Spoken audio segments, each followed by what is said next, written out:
আবু হুরায়রাকে আমি দেখলাম ফাগসালা ওয়াজহা, উনি যখন ওযু করে ফাসবাগাল মা, চেহারা উনি ভালোভাবে ধৌত করে, উত্তম ভাবে ধৌত করে। এরপর বলেন সুম্মা গসালা ইয়াদাহুল ইউমনা ফাশরাআ ফিল আদুদ, ডান হাত বাহু পর্যন্ত বাহু সহ সুন্দরভাবে ধৌত করে। ওয়াদাহুল ইউসরা ফাশরাআ ফিল আদুদ, বাম হাত বাহু পর্যন্ত সুন্দরভাবে বাহু সহ ধৌত করে। সুম্মা মাসাহা রাসা, মাথা মাসহ করে। সুম্মা গসালা রিজলাহুল ইউমনা ফাশরাআ ফিস সাক, পায়ের নালা সহ ভালোভাবে ধৌত করে। ওয়ারিজলাহুল ইউসরা ফাশরাআ ফিস সাক, বাম পায়ের নালা সহ ভালোভাবে ধৌত করে। আবু হুরায়রা রাদিয়াল্লাহু তাআলা আনহু এইভাবে ওযু করার পর সামনে যারা তাদেরকে বললেন, হাকাযা রাআইতু রাসূলুল্লাহি সাল্লাল্লাহু আলাইহি ওয়াসাল্লাম ইয়াতাওয়াদ্দা, আমি যেইভাবে ওযু করলাম তোমাদেরকে দেখাইলাম, আল্লাহ নবীকে অবিকল এইভাবে আমি ওযু করতে দেখেছিলাম। আমি নবীজিরে দেখছি এইভাবে ওযু করে। ঘটনা শেষ হয় নাই, হাদিস শেষ হয় নাই। আবু হুরায়রা বলেন সুম্মা ক্বালা রাসূলুল্লাহি সাল্লাল্লাহু আলাইহি ওয়াসাল্লাম, এরপর আল্লাহ নবী বলেন, আনতুমুল গুররুল মুহাজ্জালুনা ইয়াউমাল কিয়ামা মিন ইসবাগিল ওযু, পরিপূর্ণভাবে ওযু করার কারণে, পরিপূর্ণভাবে হাত চেহারা পা গুলা ধৌত করার কারণে কিয়ামতের ময়দানে তোমাদের হাত পা আর চেহারা এই অঙ্গগুলা, ওযুর অঙ্গগুলা কিয়ামতের ময়দানে কোটি কোটি মানুষের মাঝে চকচক করতে থাকবে, এইভাবে জ্বলতে থাকবে। অন্য বর্ণনায় সাহাবারা বললেন, ইয়া রাসূলুল্লাহ, কিয়ামতের ময়দানে আমাদেরকে আপনি কিভাবে চিনতে পারবেন? আল্লাহ নবী কয়, তোমরা ওযু করার কারণে ওযুর অঙ্গগুলা কিয়ামতের ময়দানে এমন চমকাইতে থাকবে, আমি দেখলেই চিনতে পারবো এগুলাই হলো আমার উম্মত। ওযু সুন্দরভাবে করা, এখন থেকে যে নামাজের আগে কোনো মতে ওযু করা, বাস মাইরা দিলাম, এরকম যেন না, সুন্দরভাবে ওযু করা।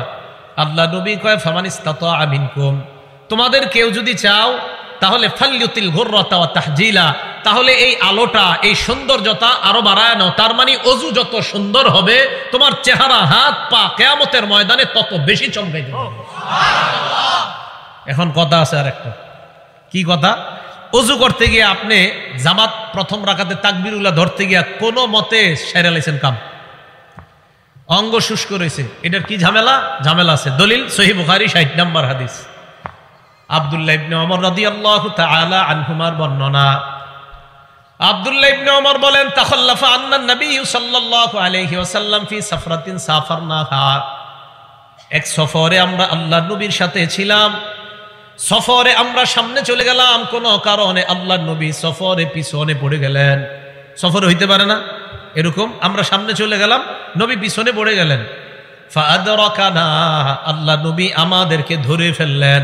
ধরে ফেললেন মানে মোটামুটি কাছায় গেছে, এবার আমাদেরকে দেখা যায়। এর মাঝে ঘটনা হয়ে গেছে কি, ওয়াকাদ আরহাকাতনাস সালাহ, আসরের নামাজ ছুটে যাবে যাবে অবস্থা আমাদের। তাই আমরা চিন্তা করলাম তাড়াতাড়ি আসর পড়া দরকার। ওয়া নাহনু নাতাওয়াদ্দাউ, ওযু করতে লাগলাম। তো কোনো মতে আসর যেহেতু পড়তে হবে, আমরা ওযু করতে লাগলাম। ওয়াজআলনা নামসাহু আলা আরজুলিনা, কয় পাগুলা কোনো মতে ধুইলাম, কোনো মতে তাড়াতাড়ি তাড়াতাড়ি ধুইয়া দাঁড়াইতে হবে। আল্লাহ নবী আমাদেরকে পিছন থেকে দেখলেন, নাদা বিআলা সাউতিহি, জোরে ডাক দিলেন, এই এভাবে জোরে ডাক দিস, ওয়াইলুন লিল আকাবি মিনান নার, ওয়াইলুন লিল আকাবি মিনান নার, ওয়াইলুন লিল আকাবি মিনান নার। নবীজি একবার দুইবার, হাদিসের বর্ণনায় দুইবার বা তিনবার বললেন, যে অঙ্গগুলা ধৌত করা হয় নাই এইগুলা জাহান্নামে। পায়ের পিছনে তোমাদের শুকনা রয়েছে, এই শুকনা অঙ্গগুলা জাহান্নামে। পায়ের পিছনে শুকনা রয়েছে, শুকনা অঙ্গগুলা জাহান্নামে। নবী সাল্লাল্লাহু আলাইহি সাল্লাম বললেন, তাড়াহুড়া করে যে ওযু করলা, পায়ের পিছনে তো শুকনা রয়ে গেছে, এটা জাহান্নামে যাবে। তো পা যদি না ধোয়ার কারণে জাহান্নামে যায়, জাহান্নামে কি শুধু পায়ের ওই অংশ যাবে না পুরা বডি যাবে? বডি যাবে। তাহলে আল্লাহ আমাদেরকে সতর্কতার সাথে ওযু পরিপূর্ণ রূপে করার তৌফিক দান করেন। এখন কথা হলো, ওযু পরিপূর্ণ করতে গিয়ে আবার পানি অপচয় করা যাবে না। কি করা যাবে না বলেন না, কি করা যাবে না? আপনারা যে ট্যাপ কল ছাড়েন মসজিদে, প্রচুর পরিমাণ পানি অপচয় করেন। দলিল ইবনে মাজাহ 425 নম্বর হাদিস, ইবনে মাজাহ হাদিসের কিতাব 425।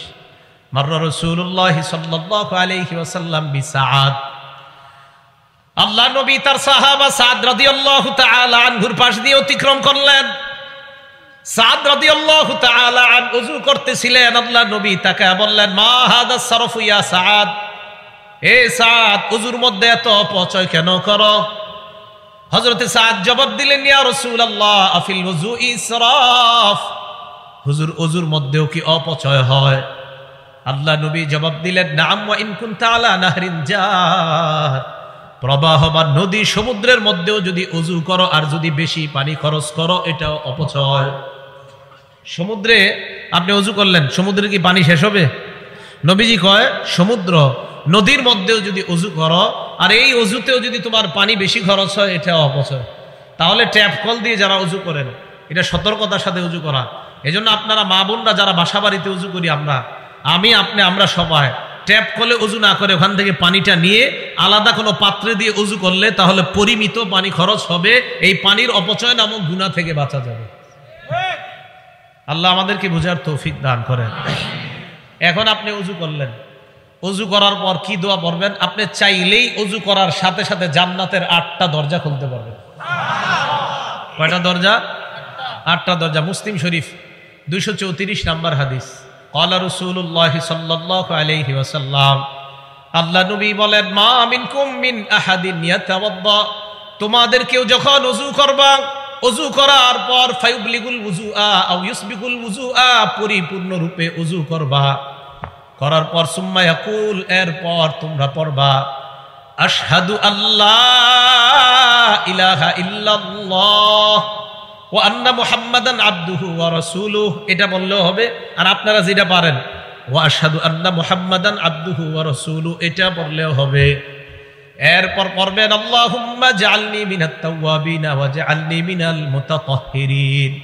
নবীজি বলেন, ইল্লা ফুতিহাত লাহু আবওয়াবুল জান্নাতিস সামানিয়া, এই দোয়াটা কালিমায়ে শাহাদাত পড়তে দেরি সাথে সাথে আল্লাহর জান্নাতের 8টা দরজা খুলে দাও হয়। নবীজি বলেন, ইয়াদখুলু মিন আইয়িহা শা, সে যেই দরজা দিয়ে মন চায় ওই দরজা দিয়ে জান্নাতে প্রবেশ করবে।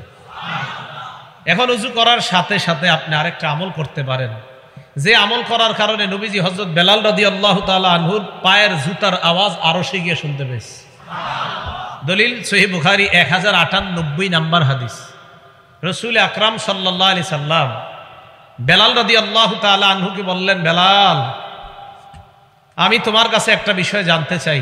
হযরত বেলালকে, হুজুর আপনি আমারে কি জিজ্ঞাসা করবেন?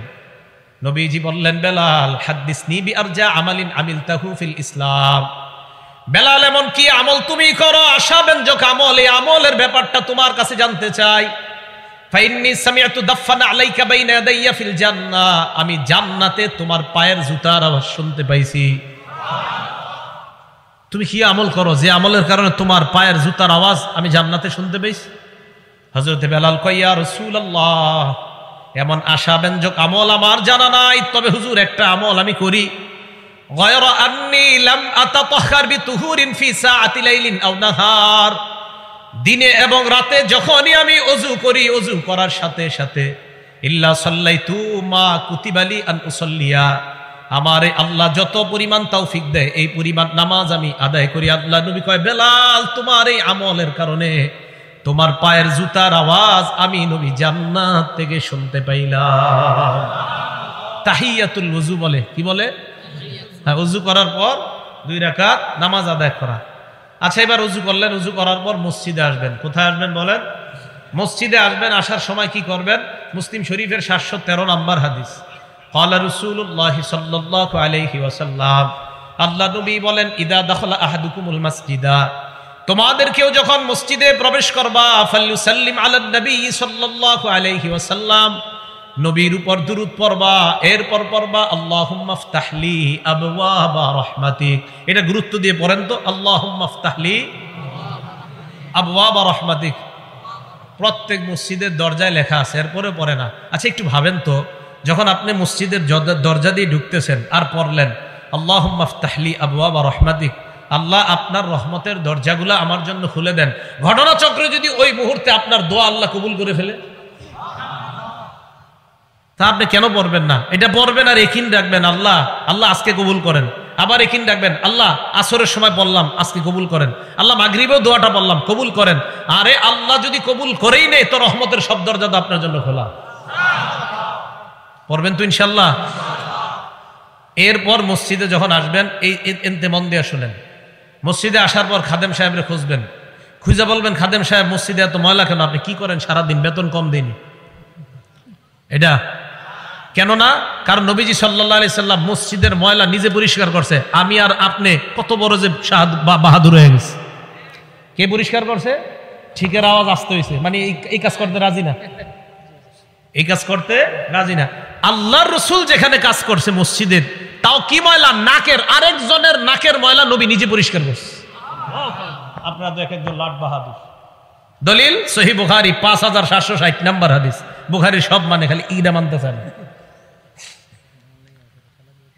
বাইনামান নবী সাল্লাল্লাহু আলাইহি ওয়াসাল্লাম ইউসাল্লি, আল্লাহ নবী নামাজে দাঁড়াইলেন। নামাজে দাঁড়ানোর পর রাআ ফি কিবলাতিল মসজিদি নুখামা, মসজিদের কিবলার মধ্যে সামনের দেয়ালের মধ্যে আল্লাহ নবী দেখলেন নাকের ময়লা দেখা যায়। নাকের ময়লা দেখার পর হাক্কাহা বিয়াদিহি, আল্লাহ নবী নিজের হাত মুবারকের মাধ্যমে ওই নাকের ময়লা পরিষ্কার করলেন। ফাতাগাইয়াজা, এরপর নবীর চেহারা মুবারক লাল হয়ে গেছে, রাগে নবীর চেহারা মুবারক লাল। আল্লাহ নবী কয়, তোমরা কি করো মসজিদের মধ্যে আইসা নাকের ময়লা ফালাও? শোনো তোমরা, ইন্না আহদাকুম ইযা কানা ফিস সালাহ, তোমাদের কেউ যখন নামাজের মধ্যে থাকো, ফা ইন্নাল্লাহা হিয়ালা ওয়াজহিহি, মনে রাখবা তোমার সামনে আল্লাহ থাকেন। ফালা ইয়াতানাখামান্না আহাদুকুম হিয়ালা ওয়াজহিহি, চেহারার দিকে কখনো থুতু নাকের ময়লা ফালাইবা না, কারণ তোমার চেহারার সামনে আল্লাহ। যাই হোক, এখান থেকে দলিল পাইলাম মসজিদের ময়লা আমার নবী সাল্লাল্লাহু আলাইহি সাল্লাম সাধারণ ময়লা না, আরেকজনের নাকের ময়লা নিজ হাতে পরিষ্কার করছে। আমরা যারা মসজিদে যাব, যাওয়ার পর কোনো ময়লা দেখলে যদি সম্ভব হয় নিজে ময়লাটা পরিষ্কার করো। কি আপনারা সবাই আমলটা করতে রাজি আছেন তো ইনশাআল্লাহ? আল্লাহ তৌফিক দান করেন। সূরা নূর আয়াত নাম্বার 36 নাম্বার আয়াত। এই আয়াতে আল্লাহ বলেন, ফি বুয়ুতিন আদিনাল্লাহু আন তুরফা, মসজিদের ব্যাপারে আল্লাহ আদেশ করেছেন মসজিদের যেন মর্যাদা রক্ষা করা হয়, মসজিদের যেন সম্মান রক্ষা করা হয়, মসজিদ যেন সর্বদা পাক সাফ রাখা হয়। বুখারী 446 নম্বর হাদিসের বর্ণনা, আন্না রাজুলান আসওয়াদা আও ইমরাআতান সাউদা কানা ইয়াকুমুল মাসজিদা, একজন কালা ব্যক্তি অথবা কালো নারী মসজিদ পরিষ্কার করত, মসজিদ ঝাড়ু দিত। এক কালা লোক মসজিদ ঝাড়ু দিত। এজন্য মনে রাখবেন, কালে হুয়া তো কিয়া হুয়া দিল ওয়ালে, কালা তো সমস্যা কি, যদি দিল ঠিক থাকে তো কালা সমস্যা নাই, আল্লাহর কাছে অনেক ভালো। হযরতে বেলাল রাদিয়াল্লাহু তাআলা আনহুর পায়ের জুতার আওয়াজ জান্নাতে পাওয়া যায়, যে বেলাল রাদিয়াল্লাহু তাআলা আনহুকে সমাজের সম্ভ্রান্ত ব্যক্তিরা গণতো না, তা আপনি না গণলে কি হবে, জান্নাতে আল্লাহ গণতেছে।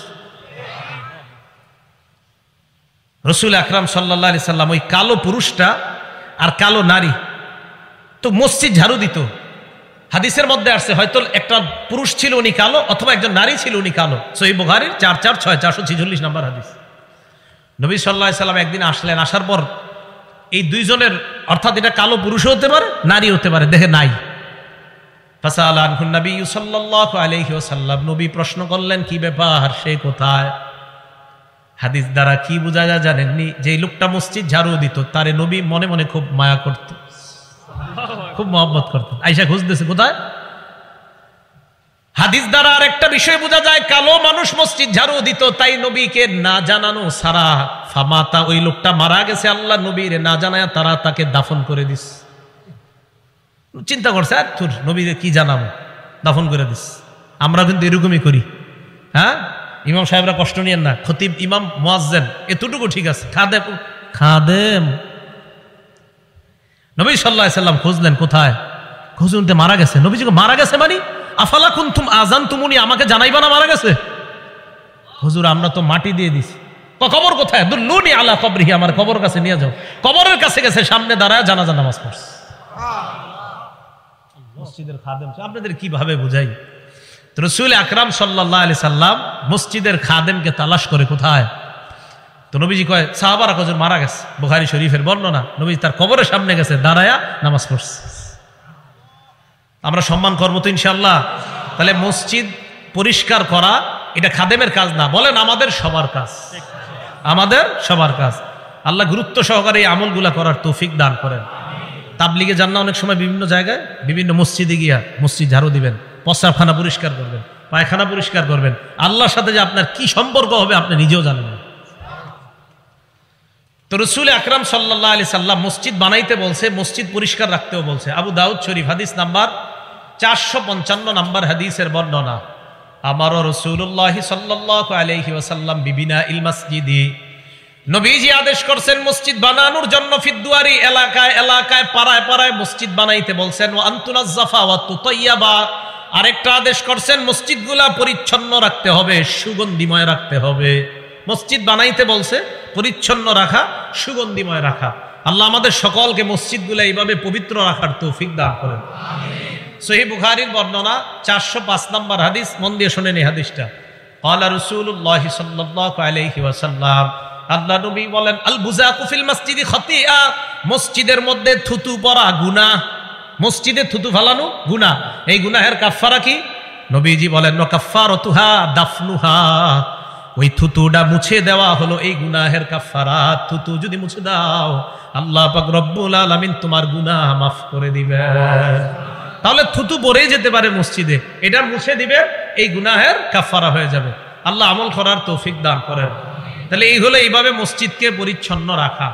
এবার মসজিদে আসলেন, আসার পর এখন আপনি মসজিদে সালাত আদায় করবেন, নামাজ আদায় করবেন। তো মসজিদে নামাজ আদায় করার জন্য ইমাম সাহেবের পিছনে আপনি দাঁড়াইলেন। দাঁড়ানোর পর যেদিকে দাঁড়াইলেন এটা হলো কেবলা, আল্লাহর সামনে বিনীত হয়ে দাঁড়াইলেন। কেবলার দিকে দাঁড়াবেন। দলিল সূরা বাকারা আয়াত নাম্বার 144 নাম্বার আয়াত। আল্লাহ বলেন, ফাওয়াল্লি ওয়াজহাকা শাতরাল মাসজিদিল হারাম। আসল আলোচনা এখন ঢুকবো, হ্যাঁ, খুব মন দিয়ে শুনেন এই জায়গাটা। কেবলার দিকে তুমি দাঁড়াও, সূরা বাকারা 144 নাম্বার আয়াত। হচ্ছে কেবলার দিকে দাঁড়াইলাম। কেবলার দিকে দাঁড়াবেন কিভাবে? বিনীতভাবে, একনিষ্ঠভাবে দাঁড়াবেন। দলিল সূরা বাকারা আয়াত নাম্বার 125 নাম্বার আয়াত। এই আয়াত আল্লাহ বলেন, হাফিজু আলাস সালাওয়াতি ওয়াস সালাতিল উসতা, 5 ওয়াক্ত নামাজের প্রতি যত্নবান হও। ওয়া কুমু লিল্লাহি কানিতিন, আল্লাহর সামনে বিনীতভাবে দাঁড়াও। তাহলে কেবলার সামনে দাঁড়াইলাম, বিনীতভাবে দাঁড়াইলাম।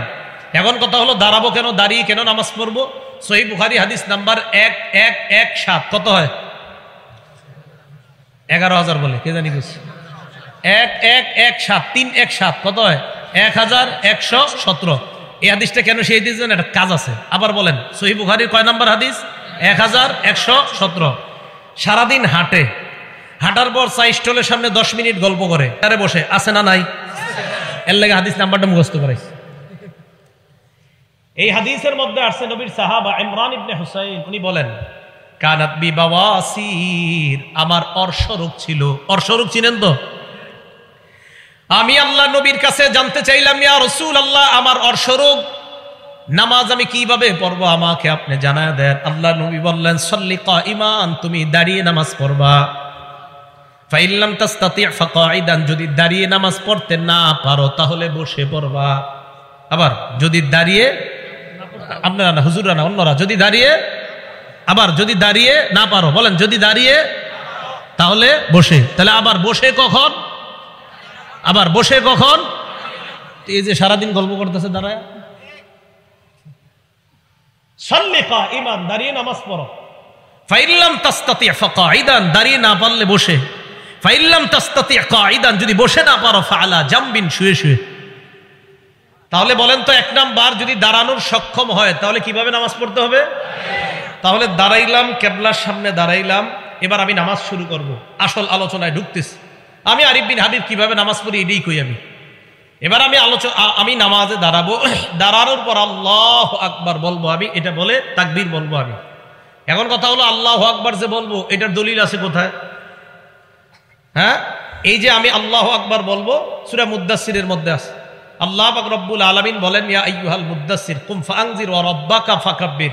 সূরা মুদ্দাসসিরের 3 নম্বর আয়াতে আল্লাহ বলেন, ওয়া রাব্বাকা ফাকাব্বির, তাকবীর বলো, আল্লাহু আকবার বলো। তাহলে আল্লাহু আকবার বলা পাইলাম। এখন আল্লাহু আকবার বলে যে শুরু করতে হবে, এটার দলিল কোথায় আছে? তিরমিজি শরীফের 3 নম্বর হাদিস, তাহরিমুহা আত-তাকবীর, তুমি নামাজের বাহিরে যে বৈধ কাজগুলা আছে এই বৈধ কাজগুলা আল্লাহু আকবারের মাধ্যমে হারাম করবা। নামাজের বাহিরের বৈধ কাজগুলা আল্লাহু আকবার বলে ওই বৈধগুলাই নামাজে হারাম করতে হবে। নামাজে খাওয়া কি বৈধ না অবৈধ? নামাজে অবৈধ। বলেন নামাজের বাহিরে খাওয়া বৈধ না অবৈধ? নামাজে অবৈধ। তাহলে নামাজের বাহিরের অবৈধ কাজগুলা আল্লাহু আকবার এই তাকবীরের মাধ্যমে এগুলা হারাম করা, এটা হলো তাকবীরে তাহরিমা। আচ্ছা, আল্লাহু আকবার বলে আমি নামাজ শুরু করব। এখন আমি আল্লাহু আকবার বলবো, আমি যে আল্লাহু আকবার বলবো এটার দলিল আছে কোথায়? সহিহ বুখারী 789 নম্বর হাদিস। এটা কেন বলতেছি? ঝগড়া মুক্ত সমাজ দেখতে চাই। আপনাদেরকে নতুন দাওয়াত যদি দিতে আসে বলবেন ভাই আমি যেটা করতেছি এটা সঠিক, যদি এটা সঠিক না হয় তো আপনারটা শুনবো, আর যদি সঠিক হয়ে থাকে তা আপনার দাওয়াত আমি কেন নিব? আরেকজনের দাওয়াত দেন। ঠিক আল্লাহু আকবার বলবো, তা আল্লাহু আকবারের দলিল সহিহ বুখারী 789 নম্বর হাদিস। এই হাদিসের মধ্যে আসছে রাসূল আকরাম সাল্লাল্লাহু আলাইহি সাল্লাম কানা ইযা কামা ইলাস সালাহ, যখন নামাজে দাঁড়াইতেন, ইউকাব্বিরু হিনা ইয়াকুম, যখন দাঁড়াইতেন আল্লাহ নবী আল্লাহু আকবার বলতেন। সুম্মা ইউকাব্বিরু হিনা ইয়ারকা, রুকুতে যাওয়ার সময় আল্লাহু আকবার বলতেন। সুম্মা ইউকাব্বিরু হিনা ইয়ারফাউ সুলবাহু মিনার রাকআ, রুকু থেকে উঠার সময় আল্লাহ নবী আল্লাহু আকবার বলতেন। সুম্মা ইয়াকুলু ওয়া হুয়া কাইমুন সামিআল্লাহু লিমান হামিদা, দাঁড়িয়ে বলতেন সামিআল্লাহু লিমান হামিদা। সুম্মা ইউকাব্বিরু হিনা ইয়াহবি, সিজদায় যাওয়ার সময় বলতেন আল্লাহু আকবার। সুম্মা ইউকাব্বিরু হিনা ইয়াসজুদ, দ্বিতীয় সিজদার সময় বলতেন আল্লাহু আকবার। সুম্মা ইউকাব্বিরু হিনা ইয়াকুমু মিনাস সিনতাইন, 2 রাকাত নামাজ পড়ার পর বৈশা যদি তৃতীয় রাকাত হয় অথবা 4 রাকাতওয়ালা নামাজ হয়, ওঠার সময় আবার আল্লাহু আকবার বলতেন। তাহলে আল্লাহু আকবার বলা, আল্লাহু আকবার বলার দলিল পাইলাম সহিহ বুখারীর 789 নম্বর হাদিস। আল্লাহু আকবার দলিল পাইছি কিনা? কোন জায়গায় যদি আমি দলিল না দিই খপ করে আমারে ধরবেন আজকে। এইগুলো আল্লাহু আকবার বলার দলিল। এবার হইলো হাত কতটুকু উঠাবো, এই তো। আচ্ছা, মন দিয়ে শোনেন। মুসলিম শরীফের 390 নম্বর হাদিস, মাদ্রাসা পাঠ্যপুস্তক অনুযায়ী, হ্যাঁ কথা শোনেন, মাদ্রাসা পাঠ্যপুস্তক অনুযায়ী 3033টা হাদিস হবে। এই অনুযায়ী মুসলিম শরীফের 390 নম্বর হাদিস। এই হাদিসে আসছে রাসূল আকরাম সাল্লাল্লাহু আলাইহি সাল্লাম যখন নামাজ শুরু করতেন কাব্বারা, আল্লাহু আকবার বলতেন, ওয়া রাফা ইয়াদাইহি, হাত উঠাইতেন। হাত যখন উঠাইতেন হাত্তা তাকুনা, হাতগুলা আল্লাহ নবীর এই পরিমাণ উঠতো, হাত্তা তাকুনা হাজওয়া মানকিবাই, কাঁধ বরাবর উঠাইতেন। বলেন কি বরাবর? হ্যাঁ, খুব মন দিয়ে শুনেন। তাহলে মুসলিম শরীফের 390 নাম্বার হাদিসে পাইলাম কি বরাবর? কাঁধ। বলেন সবাই কি বরাবর? আমি চিন্তা করলাম আচ্ছা কাঁধ বরাবর পাইলাম, মানে আপনারা টেনশনে পড়ে আছেন, হুজুর আমরা তো কাঁধ বরাবর উঠাই, ঠিক না? আলোচনা পুরা শুনবেন। কাঁধ বরাবর পাইলাম, পাওয়ার পর এবার আমি আরিফ বিন হাবিব চিন্তা করে গেলাম, তো কাঁধ বরাবর পাইলাম, দেখি আর কিছু আছে কিনা। এবার মুসলিম শরীফের 391 নাম্বার হাদিস, মানে পরের হাদিসটা। এই হাদিসের বর্ণনাকারী মালিক ইবনুল হুয়াইরিস। এই মালিক ইবনুল হুয়াইরিস বলেন আন্নাহু রাআ রাসূলুল্লাহি সাল্লাল্লাহু আলাইহি ওয়াসাল্লাম, মালিক ইবনুল হুয়াইরিস আল্লাহ নবীকে দেখলেন কাব্বারা, উনি তাকবীর বলে নামাজ শুরু করলেন। রফা ইয়াদাইহি, নামাজে শুরু করার সময় হাত উঠাইলেন। হাত এমন ভাবে আল্লাহ নবী উঠাইলেন হাত্তা ইউহাজি বিহিমা উযুনাই, 2 হাত কান বরাবর উঠাইলেন। তাহলে 390 নাম্বার হাদিস কাঁধ বরাবর, 391 নাম্বার হাদিস কান বরাবর। বলেন আবার, 390 নাম্বার হাদিস কাঁধ, আর 391 নাম্বার হাদিস কান বরাবর।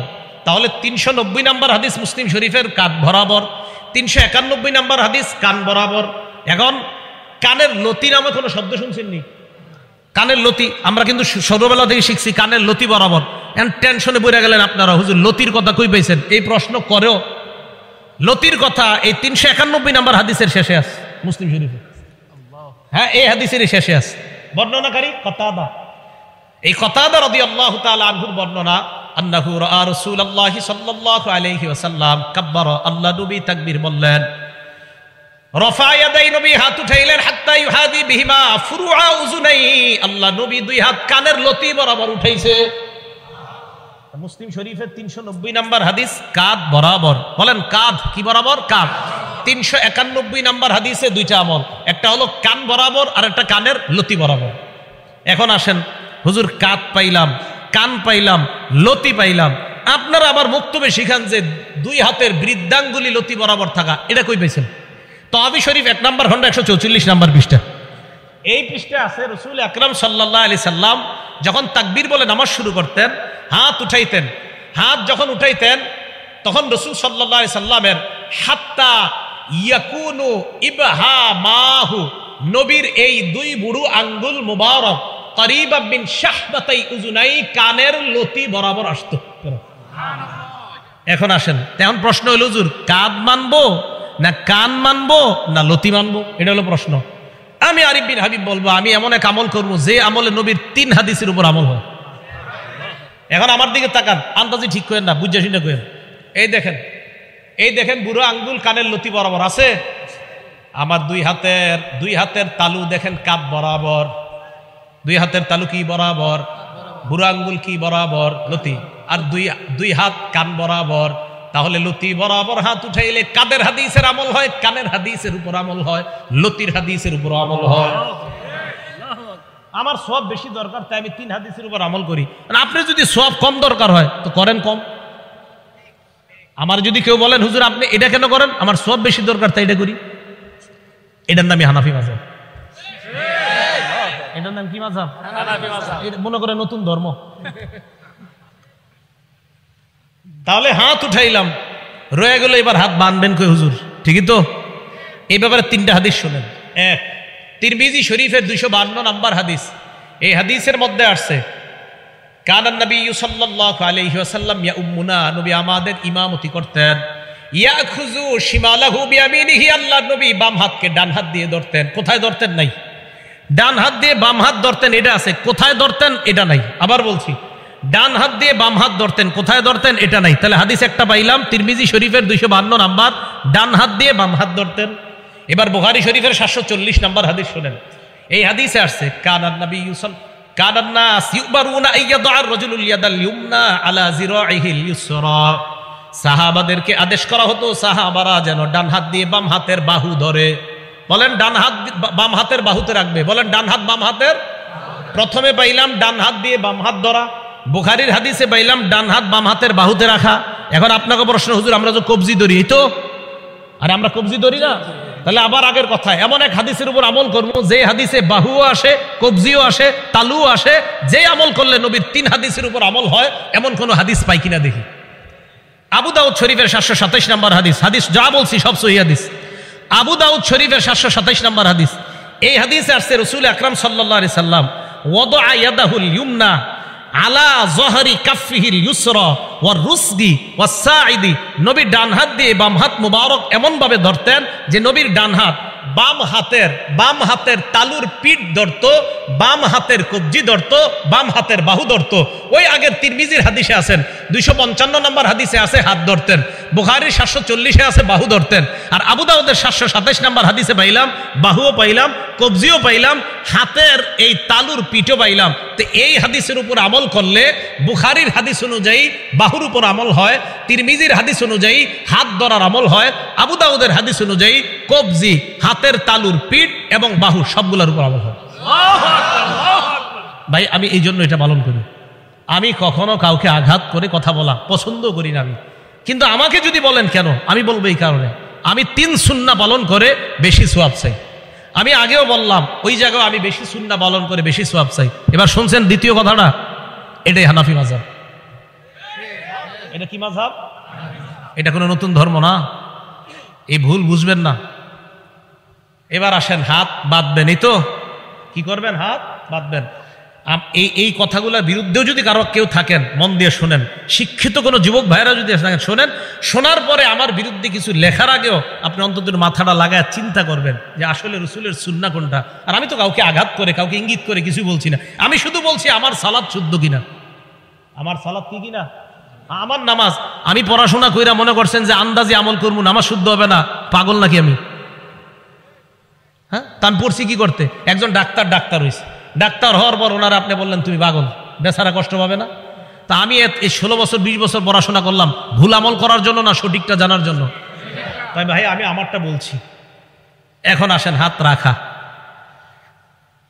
সহিহ ইবনে হিব্বান আরো অনেকগুলা কিতাব আছে, বলে এই জায়গা খালি মুসান্নাফ ইবনে আবি শাইবা মনে রাখবেন। মুসান্নাফ ইবনে আবি শাইবা 3959 3959 নম্বর হাদিস। আলকামা ইবনে ওয়াইল ইবনে হুজুর থেকে বর্ণনা, তিনি বলেন রাআইতুন নাবিয়্য সাল্লাল্লাহু আলাইহি ওয়াসাল্লাম ওয়াদা ইয়াদাহুল ইয়ুমনা আলাল ইউসরা, আমি আল্লাহর নবীকে দেখলাম আল্লাহর নবী ডান হাত দিয়ে বাম হাত ধরছেন, ফিস সালাতি তাহতা সুররা, নামাজের মধ্যে নাভির নিচে হাতটা রাখছে। আমি আল্লাহর নবীকে দেখলাম, আলকামা ইবনে ওয়াইল ইবনে হুজুর বলেন আমি আল্লাহর নবীকে দেখলাম ডান হাত বাম হাতের উপর রাখছে নাভির নিচে। আর যে আগের আমলটা বললাম যদি এই জায়গায় ধরেন অটোমেটিক আপনার হাত নাভির নিচে চলে যাবে। আল্লাহর নবীকে দেখলাম আমি নাভির নিচে রাখছে। এটা হলো মুসান্নাফ ইবনে আবি শাইবার 3959 নম্বর হাদিসের বর্ণনা, সনদ সহিহ। 3960 নম্বর হাদিস যে বর্ণনা, ওইটারও সনদ সহিহ। ওই বর্ণনার মধ্যে এক তাবির বর্ণনা আছে সনদ সহিহ। উনিও বলছেন যে রাসূল আকরাম সাল্লাল্লাহু আলাইহি সাল্লামের নামাজের পদ্ধতি এটাই যে ডান হাতকে বাম হাতের উপরে রাখা। শুধু তাই না, ইমাম বুখারী রাহমাতুল্লাহি আলাইহির উস্তাদ ইসহাক ইবনে রাহওয়াই রাহমাতুল্লাহি আলাইহি বলেন নাভির নিচে হাত রাখা এটা আল্লাহর নিকটে হওয়ার বেশি উপায়। সুবহানাল্লাহ। কার উস্তাদ? কইতে শরম করে, কার উস্তাদ? জি, মানে এটা চিন্তা করে পড়ে গেছেন আপনি, ইন্না হুজুর ইমাম বুখারীর উস্তাদ নাভির নিচের কথা কইছে, টেনশনে পড়ে গেছেন। ইমাম বুখারী রাহমাতুল্লাহি আলাইহির উস্তাদ ইসহাক ইবনে রাহওয়াই উনি বলেন নাভি তাহতা সুররা, নাভির নিচে হাত রাখাটা আকরাবু ইলাল্লাহ, এটা আল্লাহর কাছে অধিক পৌঁছার এবং আল্লাহর আনুগত্য বেশি প্রকাশ পায় নাভির নিচে হাত রাখলে। আমি কিন্তু বলছি না অন্যগুলা ভুল, এটাও একবারও বলি নাই। আমি বলছি আমি কেন এইভাবে নামাজ পড়ি। তো আমি ভাই এই জন্য বলি ইমাম বুখারী রাহমাতুল্লাহি আলাইহির উস্তাদ একটা কথা বলছে, তো আপনি ওই যুগে একটা বলছেন, তা আপনারটা আমি কেন শুনবো, ওনারটা না শুই না? না যদি বলেন না হুজুর আমারটাই শুনতে হবে ওনারটা শুনেন না, তখন আমি কমো আচ্ছা তো কি করা, ঠিক আছে আপনারটাই শুনিয়া আইন, কি করবেন কোন।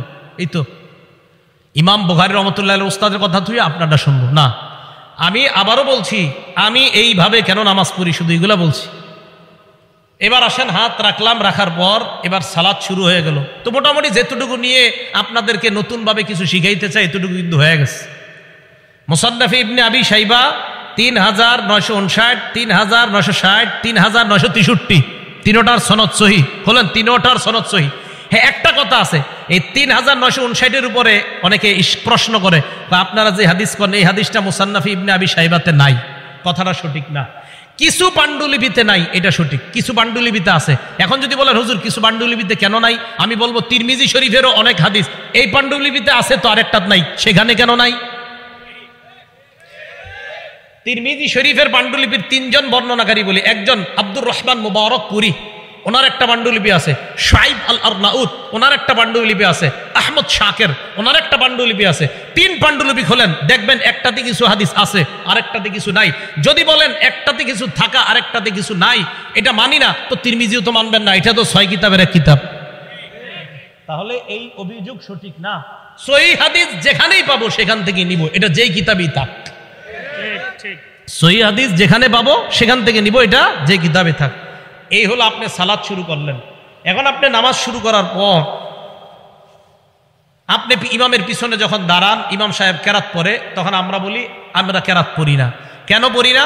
সূরা আরাফে আল্লাহ পাক রব্বুল আলামিন গালেবান 204 নম্বর আয়াতে আল্লাহ বলেন ওয়াইদা কুরিআল কুরআন, যখন কোরআন পড়া হয় ফাসতামিউ লা, 1 নম্বর হুকুম কান পেতে শোনো, 2 নম্বর আনসিতু লা, এবং চুপ থাকো। তাহলে কোরআন পড়া হলে 2 হুকুম, 1 কান পেতে শোনা, 2 চুপ থাকা। আমি আবার বলছি কোরআন যখন পড়া হয় তখন আল্লাহর হুকুম 2টা, 1 কান পেতে শোনা, 2 চুপ থাকা।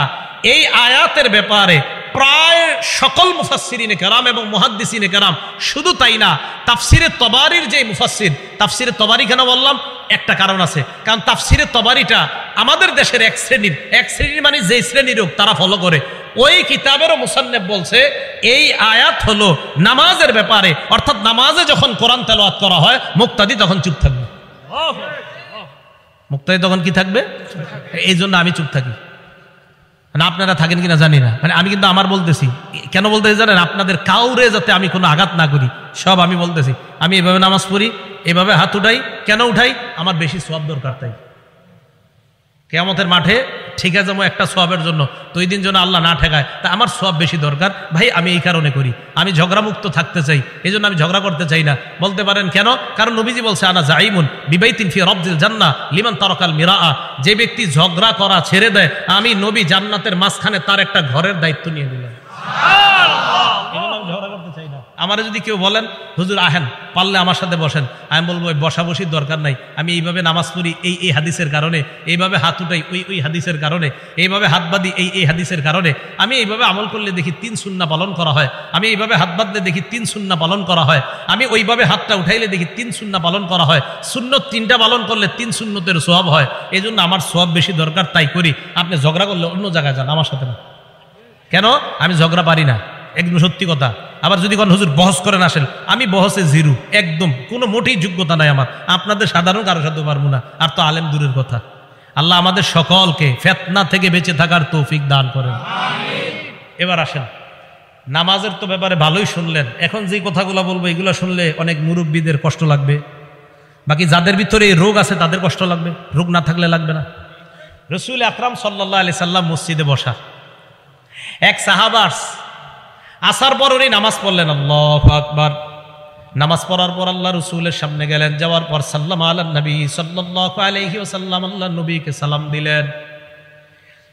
সালাম দেওয়ার পর ফরদ্দা আলাইহিস সালাম, আল্লাহ নবী সালামের জবাব দিলেন, নেওয়ার পর বললেন ইরজি ফাসাল্লি ফাইন্নাকা লাম তুসাল্লি, তুমি যাও আবার নামাজ পড়ো, কারণ তুমি নামাজ পড়ো নাই।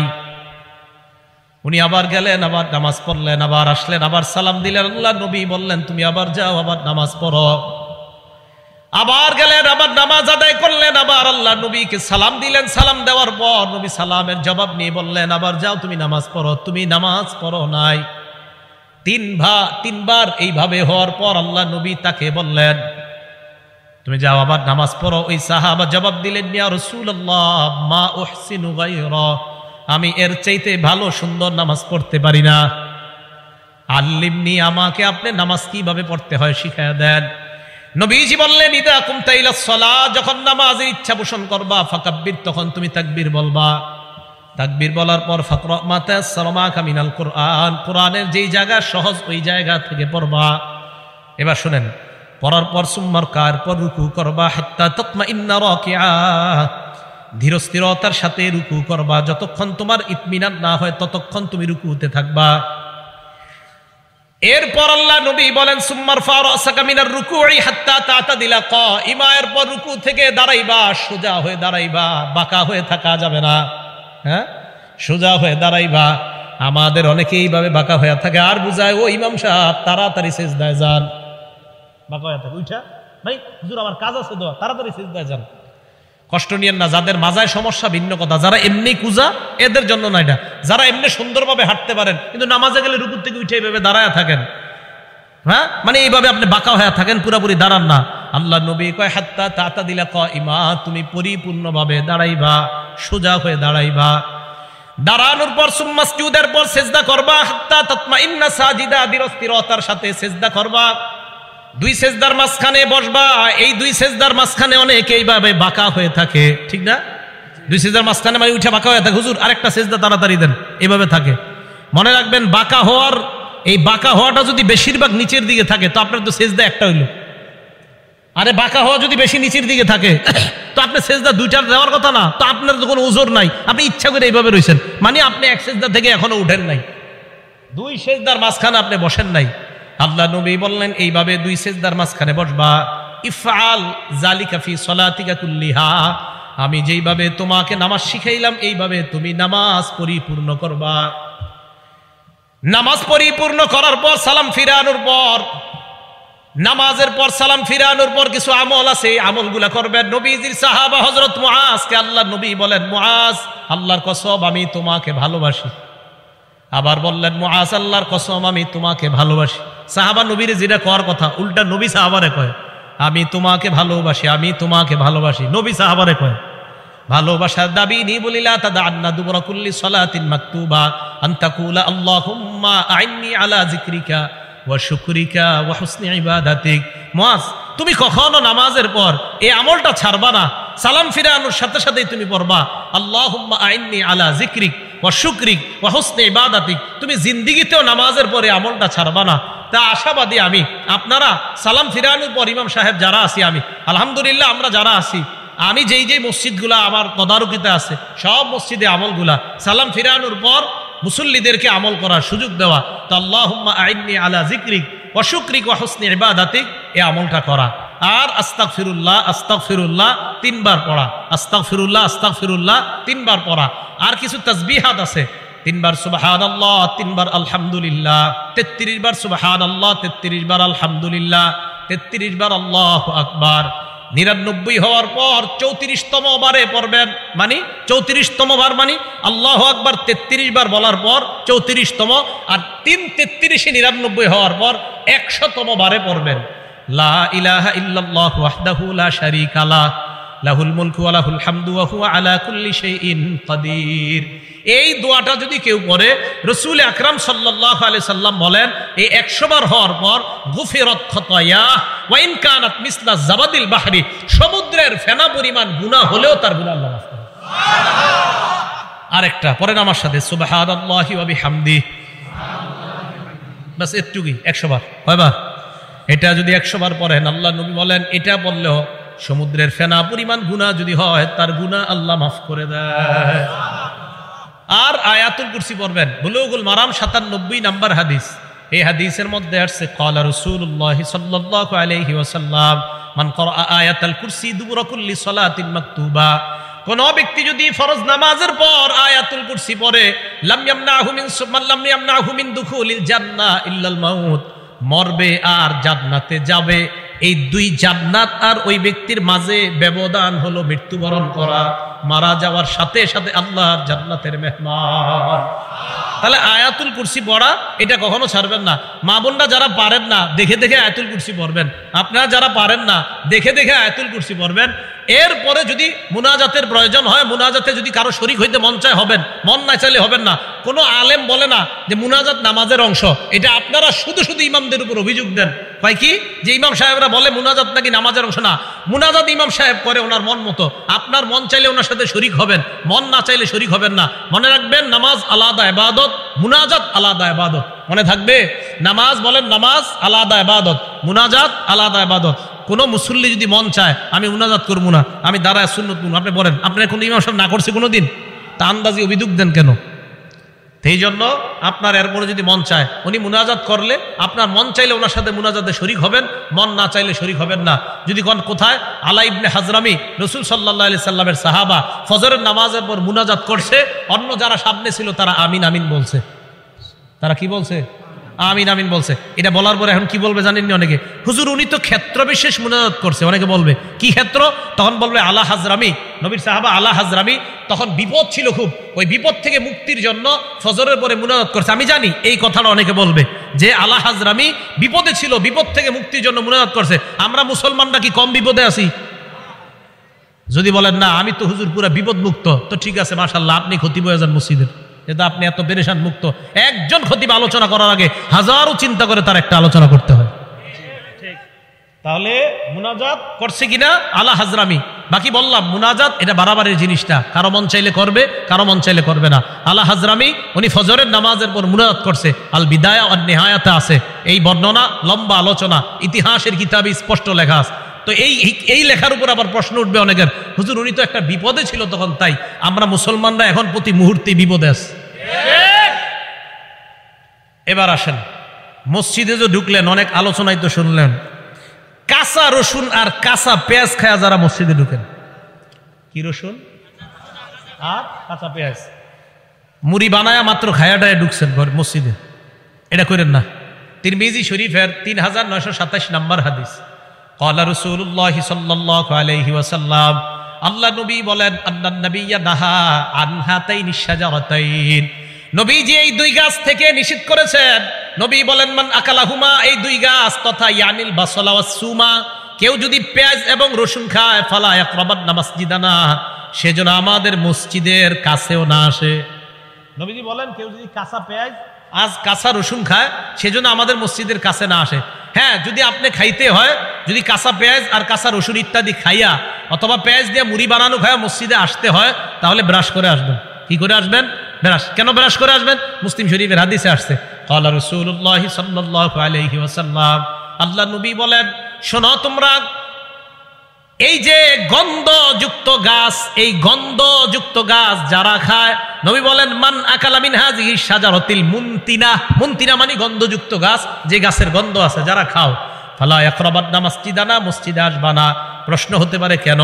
নবীজি বলেন, ফা ইন্নাল মালাইকাতা তাআজ্জা মিম্মা ইয়াতাআজ্জা বিহিল ইনসু, মানুষ যেই জিনিস গন্ধ অপছন্দ করে, যেই গন্ধে মানুষ কষ্ট পায়, ওই গন্ধে ফেরেশতাও কষ্ট পায়। মানুষ যেই গন্ধে কষ্ট পায়, ওই গন্ধে কে কষ্ট পায়? তাহলে পেঁয়াজ রসুন, এই কাঁচা পেঁয়াজ কাঁচা রসুন এগুলা খেয়ে মসজিদে আসা যাবে না। যদি কোনো মুসল্লি নাও থাকে তাও আসবেন না। কেন মসজিদে আসবেন না মুসল্লি না থাকলে? কারণ ফেরেশতা মসজিদে আছে।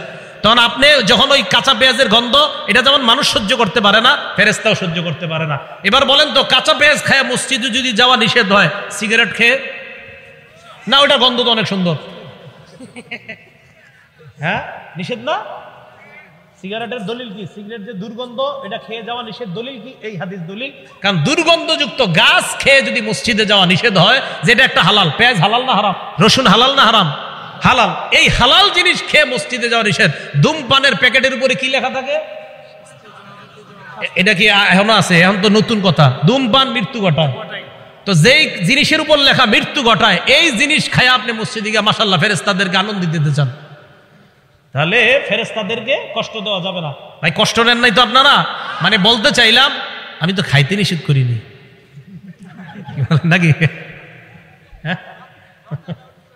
হ্যাঁ, জর্দা না, জর্দা খেয়েও যাবেন না, পানও জর্দা এগুলা খেয়ে যাবেন না মসজিদে, একদম আপনি ব্রাশ করে যাবেন। এগুলা খাওয়ার পরে অনেকে মাশাআল্লাহ কি করে, পান চাবাইতে চাবাইতে মসজিদে গিয়ে পান ফালায়া দাঁড়ায়, আল্লাহু আকবার, মানে কি? আরে ভাই হ্যাঁ, এটা কেন? না না, এটা করবেন না। চিন্তা করে হুজুর আপনি, আমি পান খাই না, এই কথা কয়ে লাভ নাই। হুজুর করে আমি পান খাইতে দেখছেন কখনো? চিন্তা করে হুজুর মনে কয় না, নিজে মনে পান খায়। আমি খাইলেও, আমি যদি কখনো খাইতামও তাও বলতাম আপনি পান খায় মসজিদে যায় না। শরীয়ত কি আমার উপরে চলে নাকি? কোরআন সুন্নাহর উপর শরীয়ত চলে এখানে মানুষকে। তো পান খেয়েও যাবেন না, বিড়ি সিগারেট এটাও যাওয়া যাবে না। আর হলো আপনার কি, ওই যে পেঁয়াজ রসুন। হ্যাঁ, নবীজি বলছে, একান্ত যদি তোমাদের ফাইনলা বুদ্দা কুনতুম আকিলিহা, ফাইন কুনতুম লা বুদ্দা আকিলিহিমা, তোমরা যদি পেঁয়াজ রসুন খেতেই হয়, ফামিতুহুমা তবখ, এইগুলা তোমরা রান্না করে, এইগুলাকে সেদ্ধ করো, রান্না করে এইগুলাকে পরিশোধন করে এরপরে খাও, তখন আর গন্ধ হবে না। তাহলে কাঁচা পেঁয়াজ, কাঁচা রসুন ইত্যাদি এগুলা খেয়ে মসজিদে যাওয়া ঠিক না, মসজিদ দুর্গন্ধ করা এটা ঠিক হবে না।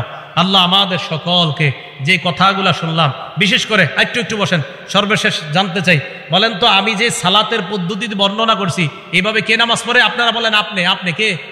হ্যাঁ আমি যেই পদ্ধতি নামাজ পড়ছি আমি ওইটা বলছি। এই জন্য কেউ মনে করবেন না যে না হুজুর আপনি মনে ওনারটা না করছেন, না আমি এইভাবে বলি। বাকি বুঝার থাকলে তো বুঝে নেবেন। আল্লাহ আমাদের সকলকে যে কথাগুলা বললাম শুনলাম আমাল করার তৌফিক দান। আচ্ছা, উডার আগে করবেন না, বসেন একটু বসেন, সবাই বসেন। রুমালে একটু দান করেন, আপনারা বসেন, কেউ উঠবেন না। আল্লাহ